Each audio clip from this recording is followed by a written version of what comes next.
The way that she was treated, it's worrying on many accounts. It's worrying from a religious perspective. If any of your sisters were to be treated that way, it would be disgusting.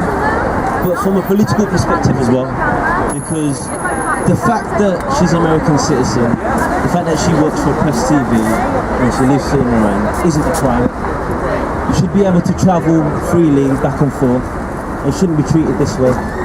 And I think the issue with Marzieh, the issue from an American imperialist perspective, is not only does she talk about the mistreatment of African Americans in the United States, but she makes a link between the international struggle. She also talks about Palestine, about the economic war against Venezuela, and I think that's what's worrying. I think if you want to talk about what's going on in the United States, that's one thing. But if you want to make a link between the mistreatment of people in the United States and American imperialism's mistreatment of people in Muslim countries in the global south, that's when it becomes a problem. And I just want to echo what the brother Ahmed said previously. Now, I think Marzieh's case is a success story in many ways, because I do think the reason why she was released is because we made so much of a noise. But there are many other things that we don't make enough of a noise about. And I do think as a community, we are very reactive to things.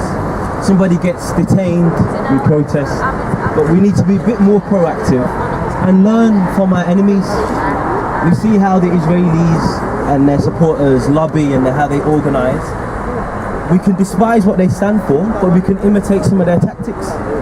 Because unless we put money into organization, we're going to be picked off one by one, and we're going to be the leaders that are going to be promoted are going to be people that side with the government on certain things, side with the government on things like prevent, on interfaith, on collaboration, etc., etc. And people like Ahmed will speak at small rallies but will not be given the funding, the platform that they need to reach a larger audience. So we need to reach into our pockets. Actually, sorry, I meant to go live.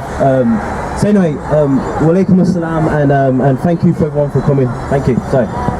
The life of a journalist.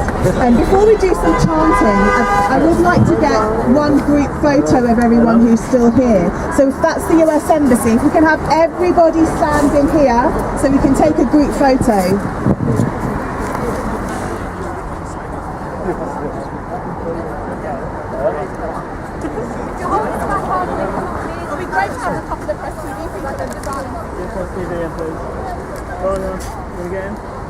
Robert, your e-cigarette. Just... Stop.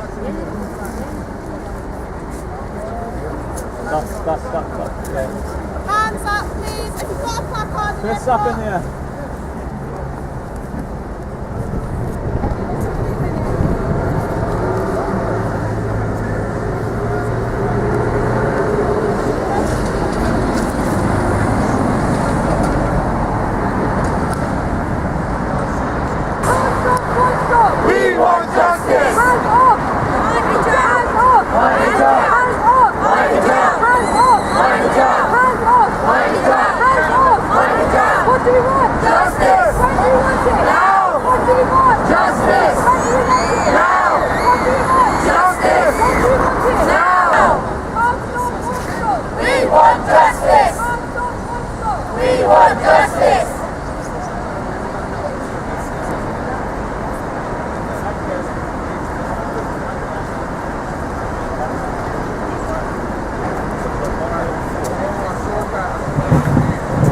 I'd just like to thank everyone for coming. Just so you know how this protest came about. Hundreds of thousands of people around the world did. And from that, the family responded with a campaign, and they reached out to people that they know around the world and people that they trust. And they mobilized 26 different protests today in 9 different countries. In 72 hours they put that together. But it wasn't really us as campaign organizers, it was all of you, so many people we don't know around the world that did that, and I think it was really phenomenal.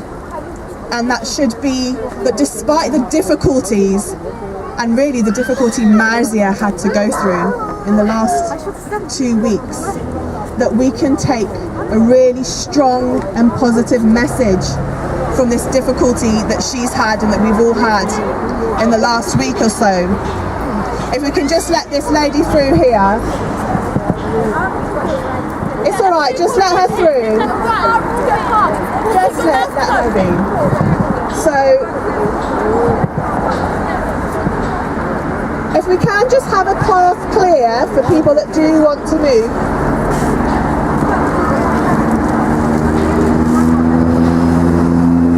And that's the first thing Marzieh said to me when she called me when she came out of prison.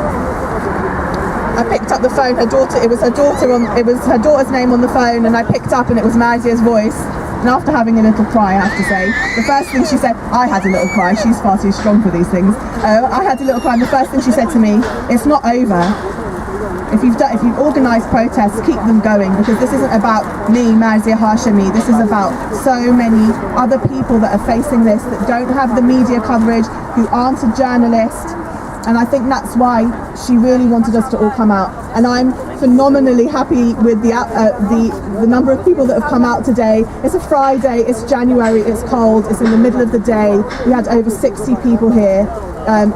Thank you for coming. Thank you for everyone on behalf of Marzieh, the campaigners in the United States, for coming out. And let this be a lesson of what we can do when we mobilise. And that we don't need to mobilise only when something bad happens. We can mobilise all the time. Let's take that as a lesson forward from here. And inshallah, this hasn't been the first time that this has happened to someone in the United States, but inshallah it will be the last. Thank you so much.